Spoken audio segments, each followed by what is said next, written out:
adalah kondisi yang paling sering dialami oleh anak-anak. Leukemia ini terjadi karena terbentuknya sel darah putih abnormal di sumsum tulang belakang. Nah, leukemia ini terdiri dari atas beberapa jenis, di mana jenis yang paling sering menyerang anak-anak adalah leukemia limfoblastik akut dan leukemia mieloid akut. Leukemia disebabkan oleh pertumbuhan sel darah putih yaitu leukosit yang tidak normal di dalam sumsum tulang belakang. Sel tersebut kemudian bermetastasis atau menyebar dalam perdarahan darah. Pertumbuhan sel abnormal tersebut berlangsung cepat sehingga menekan jumlah sel darah yang sehat. Nah, akibatnya tubuh akan kekurangan sel darah putih yang berperan penting dalam melawan penyakit dan membuat anak berisiko lebih tinggi terserang penyakit infeksi.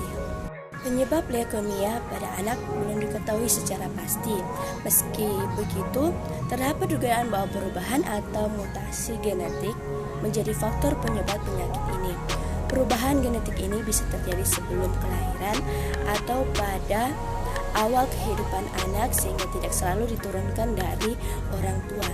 Tidak hanya perubahan genetik, terdapat sejumlah faktor yang lain yang dipercaya dapat meningkatkan risiko seorang anak terkena leukemia, di antaranya yaitu infeksi virus, faktor lingkungan, kembar identik dengan pengidap leukemia, mengidap kondisi medis tertentu yang disebabkan oleh mutasi genetik seperti Down syndrome, sedang atau pernah menjalani perawatan yang menekan sistem kekebalan tubuh setelah transplantasi organ, memiliki keluarga terkena paparan radiasi dari kemoterapi atau terapi radiasi lain untuk pengobatan kanker lainnya. Namun, faktor-faktor yang tadi saya sudah sebutkan bukanlah penyebab pasti seorang anak mengalami leukemia. Bahkan, sebagai besar kasus penderita leukemia tidak memiliki faktor resiko yang jelas. Kita masuk dalam pengobatan leukemia. Pengobatan ini adapun pengobatan ditentukan berdasarkan jenis, tingkat keparahan, usia anak, dan faktor lainnya.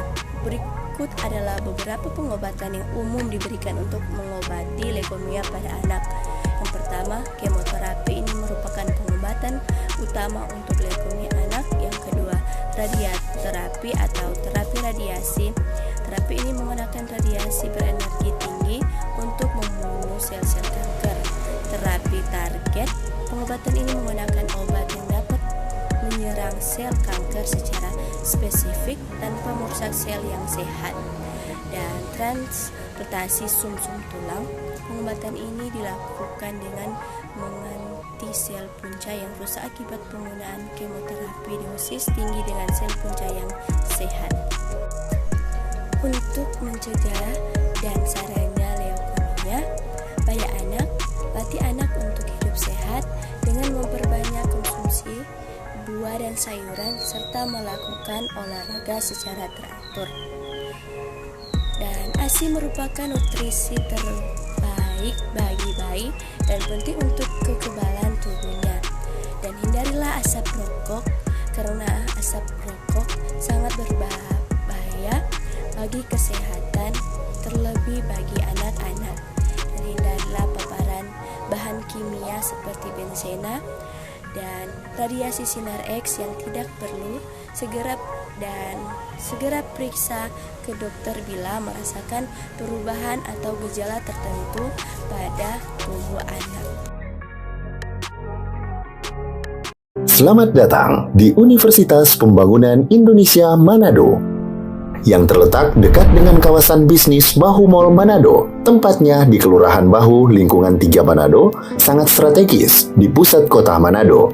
Dibangun di atas lahan seluas 2,5 hektar, Universitas Pembangunan Indonesia Manado berdiri megah dengan ruangan 7 lantai, terdiri dari ruangan kelas, ruangan kantor, perpustakaan, laboratorium komputer, laboratorium keperawatan, pengadilan semu, dan laboratorium bahasa, kantin, serta rooftop di lantai atas.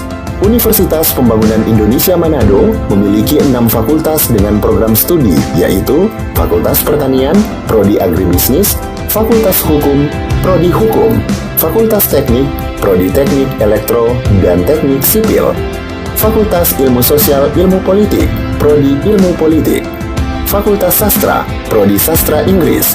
Fakultas Keperawatan, Prodi Ilmu Keperawatan, dan Profesi Nurse. Didukung oleh sumber daya manusia yang berkompeten dan tersertifikasi, Universitas Pembangunan Indonesia Manado memiliki dosen dan tenaga kependidikan dengan latar belakang S2 dan S3 lulusan dalam dan luar negeri. Proses belajar mengajar dilaksanakan dengan teknologi informasi merujuk perkembangan dunia modern saat ini, dilakukan dengan sistem e-learning dan sistem ujian online atau ULAIN. Hasil tracer student Universitas Pembangunan Indonesia Manado dan fakultas menyebutkan lulusan UNPI sudah tersebar di dalam dan luar negeri.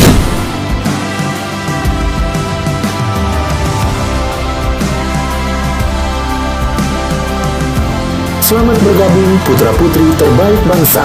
Kembangkan dirimu, raih cita-citamu setinggi bintang di langit. Kami siap menghasilkan generasi terbaik dan pemimpin di masa depan.